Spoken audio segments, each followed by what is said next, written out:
अब हम प्रैक्टिकल करने के लिए फॉर्मेट देखेंगे।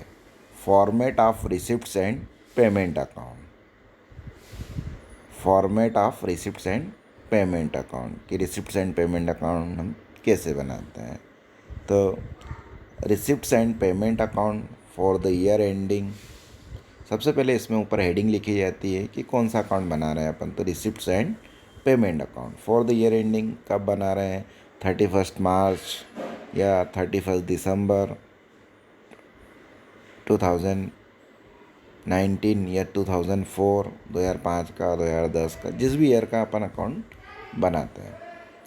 और इसमें दो साइड होते हैं अपने, जैसे कि पढ़ा कि सारी रिसिप्ट्स डेबिट में और सारे जो भी अपने पेमेंट्स वगैरह होते हैं वो सब हम क्रेडिट में लिखते हैं।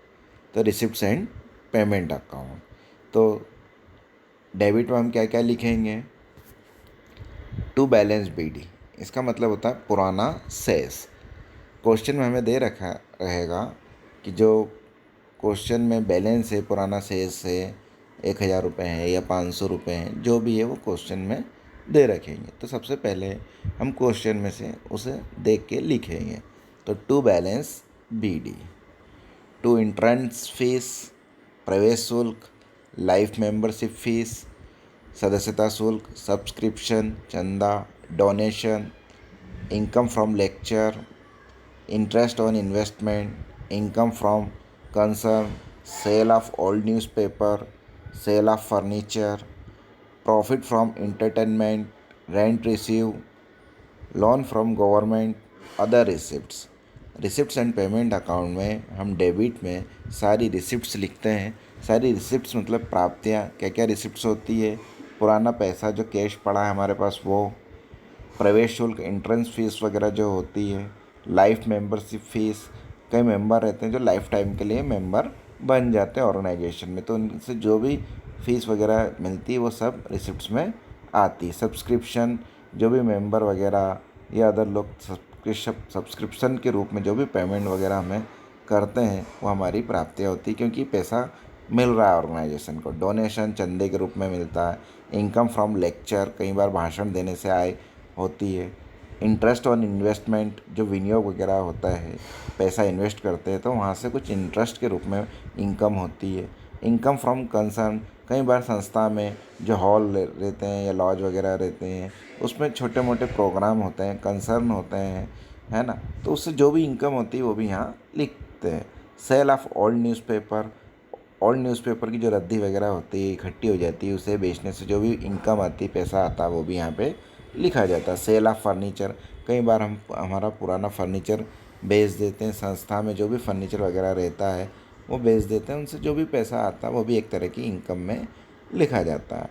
टू प्रॉफिट फ्रॉम इंटरटेनमेंट, मनोरंजन से आए, कई बार शो होते हैं, है ना, बड़े बड़े लॉज में, होटल्स में, जो भी हमारी ऑर्गेनाइजेशन है, संस्था है, क्लब है, उसमें जो भी मनोरंजन के कार्यक्रम होते हैं उनसे जो भी इनकम वगैरह होती है वो यहाँ लिखते हैं।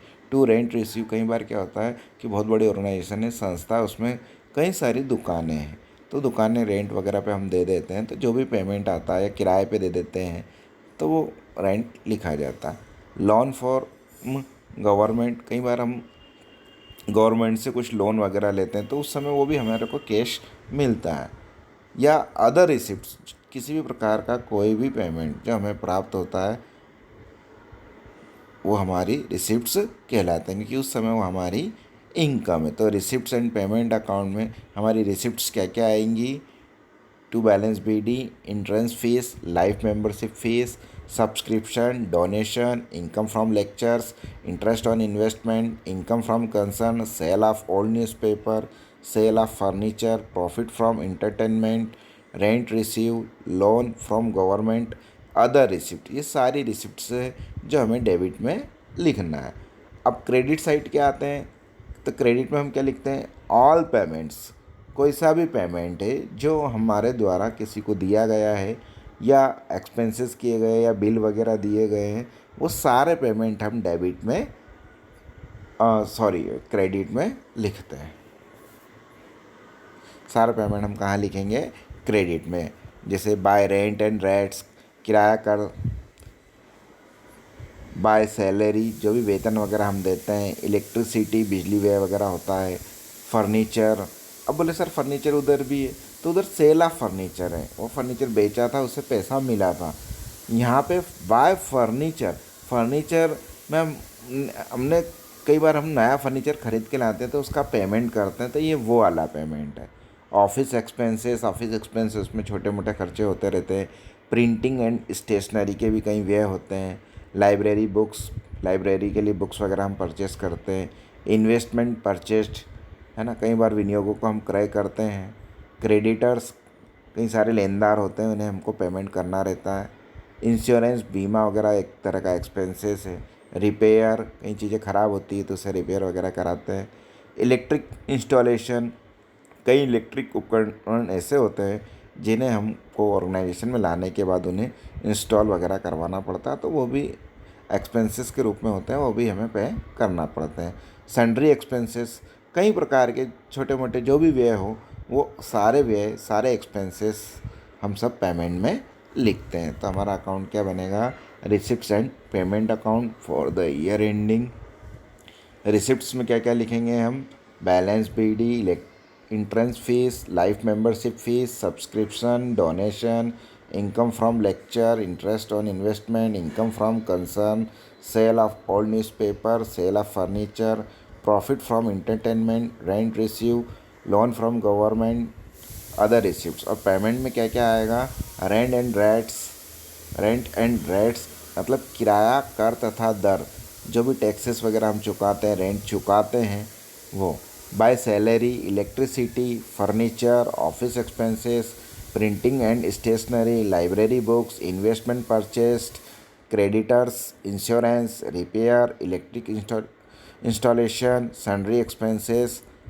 और लास्ट में आता है बैलेंस CD। जैसे इस अकाउंट की शुरुआत में हम ओपनिंग बैलेंस लिखते हैं, पुराना बैलेंस लिखते हैं तो टू बैलेंस BD, और इसका लास्ट हम क्लोजिंग बैलेंस करके बैलेंस CD करके लिख देते हैं। ये कैसे आता है? तो दोनों तरफ की हम डेबिट और क्रेडिट की टोटल लगाते हैं, है ना। डेबिट का अमाउंट ज़्यादा रहता है, जो डिफरेंट आता है, जो डिफरेंस वगैरह आता है वो क्रेडिट का अमाउंट का निकलता है। तो इन दोनों को जोड़ते हैं और जो डिफरेंट आता है वो हमारा बैलेंस CD निकलता है। तो इस तरह से हम बनाते हैं रिसिप्ट्स एंड पेमेंट अकाउंट। ये क्या है? फॉर्मेट है, format of the receipts and payment account. अगर ये आपको आ जाएगा तो आप प्रैक्टिकल इजीली कर लेंगे। कुछ नहीं करना है, हमें बस पहचानना है देख के कि क्या हमारी रिसिप्ट्स है और क्या पेमेंट है। रिसिप्ट्स को हम कहाँ लिखेंगे? डेबिट में, और पेमेंट को कहाँ लिखेंगे? Credit side. जब हम क्वेश्चन पढ़ेंगे तो हमें ऑलरेडी पढ़ते से समझ में आ जाएगा कि क्या रिसिप्ट्स है और क्या पेमेंट है। उसे देखना है और लिखना है और आसानी से क्वेश्चन हमारा सॉल्व